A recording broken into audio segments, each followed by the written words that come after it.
Hello and welcome back to Suspended Fanimation. I'm your host, Dennis Bithoulkas, and my connection's really slow.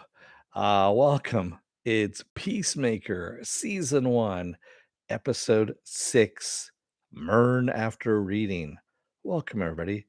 Let me take care of some business first, then we'll get some people in here too, and then we'll get going on this. How about that?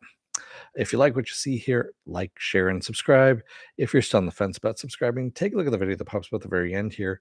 YouTube takes the algorithms of all the stuff you've been watching and tries to match it as best as possible to one of the videos my vast video library pops it up here just for you. And if you like what you see there, hit that subscribe button down below there. And if you don't want to know when I'm be on live again next, what you can do is go and hit that bell down below there, and YouTube won't notify you when I come on live. But if you do want to know, go over to suspendedfanimation.com. Take a look at the schedule I have up there. I change it out every week. Also, I have all the links to my social media up there and all the links to my pages as well. Alrighty then. Oh, Galactus almost got me there. Oh yeah, and by the way, if I can, there you go. Give peace a fucking chance. There you are. Spoiler alert, I am going to spoil the episode. If you have not seen the episode, oh my god. Come on, go and watch it. Come on back. This will be a video. You can comment down below in the comment section. And I'm going to give you enough time to go away. All right. Yeah. All righty. And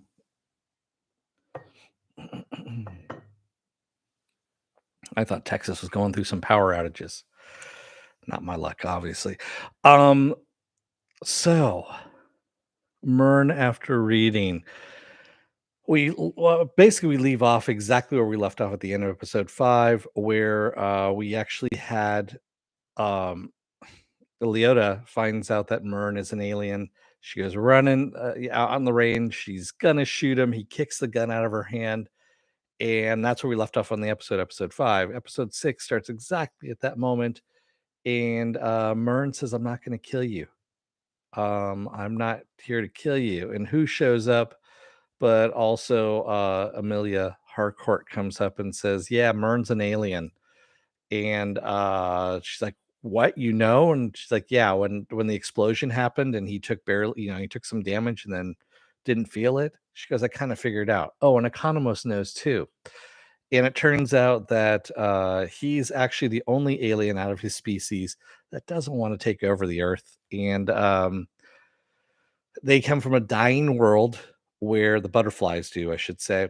And they're intent to live out their lives peacefully on Earth. And then the Goth alien, which is their queen, if you will, decided, nope, we're going to take things over. And that's when they started, taking over people of influence, things of that nature, and trying to take over the world. And Murn's like, nope, or the entity that's in Murn says, nope, not really interested in that. And we get a little insight also as to what these butterflies feel while they're inside people, and they actually have all the memories of the person that they've taken over. And he's even says, he goes, Murn could have changed. He goes, even though Murn was an evil son of a bitch, he goes, he had the potential to change. And he goes, I wake up every morning with his thoughts, and you can tell that it's actually affected him. He's fairly distressed about it. So of course they're not going to tell Peacemaker about this. And in the meantime, Peacemaker's dad is getting out of prison. The White Dragon's getting out of prison, and the cops are gone over to Peacemaker to go and arrest him at his trailer. And who's over there but Vigilante? And they are trying to get a hold of him. They being our team, Murn and everyone. They're trying to call Peacemaker to tell him get the fuck out of there, but of course he's not near his phone. They finally get a hold of Vigilante, and the cops of the place surrounded.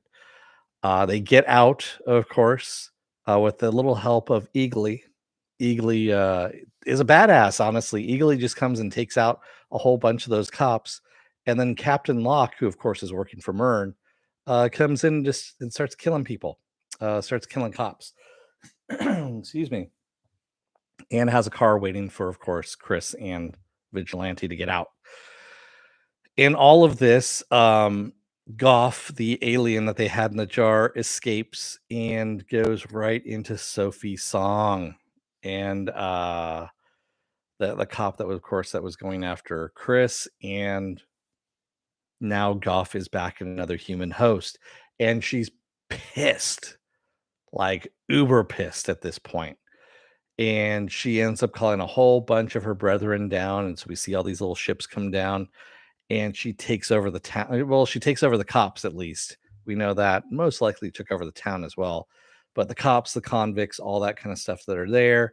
And they've basically declared war on Peacemaker at this point. The law enforcement are out after him. The diary that Captain Locke had at one point is now that Locke has joined the aliens, has made it into the public. So they're all kind of screwed. And in all of this, Murn says there's a cow out there who makes our goop, our alien goop that we like to eat. And we just don't know where it is. And if we can kill the cow, it'll get rid of the rest of the aliens here. So the Economos ends up actually tracking the truck back to a farm, and they know there's underground layers and stuff like that. So that's what we're going to get next week, is we get the underground layers. Um, Again, this was a functional episode. I liked seeing Eagly in action on this one. We also get a little bit more about the butterflies and what they are doing, all that kind of stuff. And I even liked a little bit of "Home Sweet Home," the Motley Crue song that Chris was playing on the piano there. Oh yeah, and also the White Dragon is with his white supremacist buddies, and has on the White Dragon armor now, and is going to go kill his son, because that's what's going to happen. And yes, we do get a confirmation that Chris did kill his brother when they were kids, at the basically most likely in a fight that was egged on by his father, and his father was pissed about that. Morks, that's the whole thing. Murn does not want. He basically knows that his people are evil, so he is willing to sacrifice his life in order to get his people off of Earth, or at least die, and their planet's dead anyway. They've had their time. There you go. So, yeah, good episode all the way around. Oh, also we had Harcourt, opens up a little bit to Chris and tells him her first name, Amelia. She's also I like how she's engraving the Dove of Peace, the Dove of Peace here, onto his weapon, and he goes, "It's reversed, it's backwards." And then he kind of admits that, yeah, he's kind of done killing, and or killing indiscriminately, I should say. He doesn't want to kill humans anymore, like innocent humans, but aliens he's okay with. So yeah, decent episode all the way around. Again, like I said, Eagly pretty much stole the show here, and also Captain Locke. Captain Locke, uh, God, that guy was just a fucking freak. I love the actor, of course, who plays him, Christopher Heyerdahl. Hired Heyerdahl. There we go, Heyerdahl. Um, Again, from Hell on Wheels. That's where I first saw him, and then I noticed him in other movies, TV shows, all that kind of stuff. He is great, and if you stay to the end credits, there's always an end credit scene. It's him trying to practice his emotions for when the other cops come, for all the cops that he's killed. And so he's trying to cry on command, kind of thing, but he ends up laughing, and it's funny and creepy at the same time, which is James Gunn's specialty at that. It's just this weird mix of creepiness that it's hard to describe, which is where I get that's where I feel James Gunn is best at.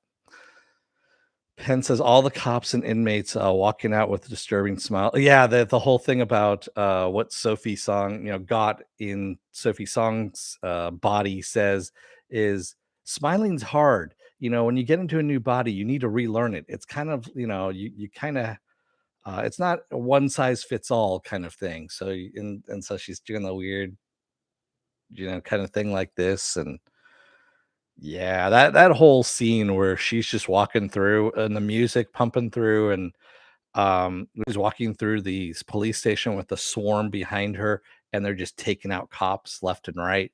And you see Lachlan Monroe's character there, who's a great character actor too, by the way, Detective Fitzgibbon, uh, her partner, and he's making a run for it, but of course he does not make it, of course. And yeah, and by the way, I love Lachlan Monroe. He's been around, tons and tons and tons of stuff that he's done.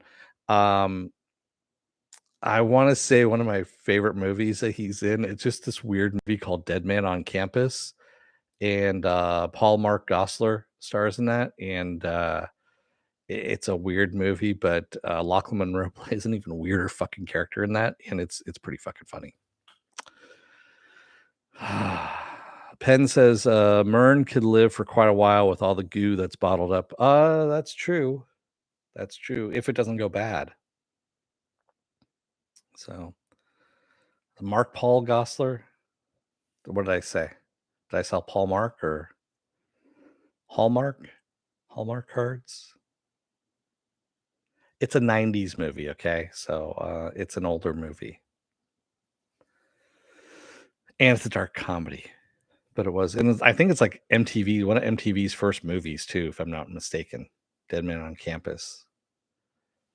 And he just plays this really weird fucking character. And again, if you stay to the very end credits of that movie, there's something that happens with his character. Oh, I said Paul Mark. Okay, Mark Paul. Eh, no one cares anymore anyway, except for you Saved by the Bell fans.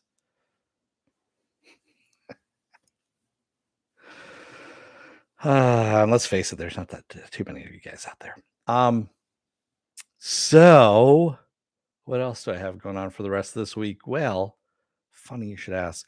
Tomorrow is going to be Resident Alien. That's right. I know it premiered yesterday, last night, but Resident Alien episode 2 is going to be tomorrow night because I just don't have enough time. Saturday is going to be Saturday Morning Blast Off, where I take the genre news of the weekend, any genre stuff you guys want to talk about, we talk about it.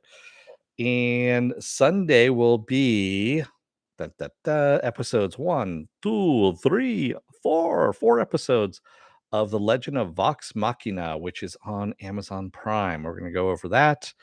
Monday I'll be off. Tuesday will be another episode of Is It Worth My Time? I don't know what I'm doing as of yet, but we'll figure something out. Wednesday will be the Book of Boba Fett. It'll be the season finale of the Book of Boba Fett with a little Cad Bane right here, and maybe some Grogu, and definitely some Boba Fett. Maybe we'll get more than a minute's worth of screen time on Boba Fett this time around, considering it's a season finale.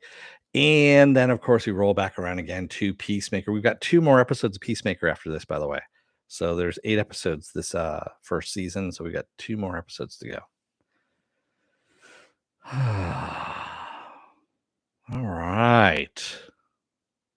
So you're watching Moonfall tomorrow? I'm sorry. Yeah. Yeah. I don't get me started on Roland Emmerich. Yeah. Will it really be Boba Fett or more Mando? It's gonna be Mando most likely. What is Moonfall gonna be bad? Yeah, it's Roland Emmerich, man. I mean, come on, it's disaster porn. I mean, didn't he do Geostorm or something like that? The one with what's his face? Gerard Butler. I think the first review is called cheesy world end of the world flick is what someone called it. So yeah, there you go. Which is a Roland Emmerich movie. So yeah. Anyway.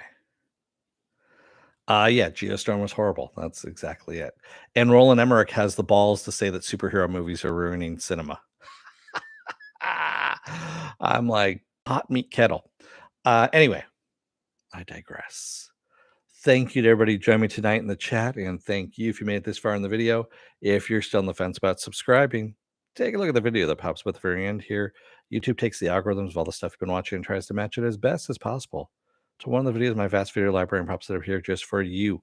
And if you like what you see here, hit that subscribe button down below there. And if you can, hit that like button, the share button as well. And if you want to know when I'm going to be on live again next, go over to suspendedfanimation.com. Take a look at the schedule up there. I change it out every week. And I also have all the links to my social media on there and all the links to my pages as well. Trying to figure out what that was up there, and I forgot that I left one of the Grogus up there. So I have the little Grogu right there.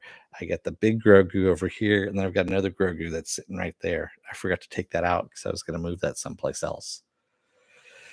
It happens. It's been sitting there for a while there. I know that. So it's just the first time I actually remember seeing it. It's just me visually checking my inventory that I have behind me.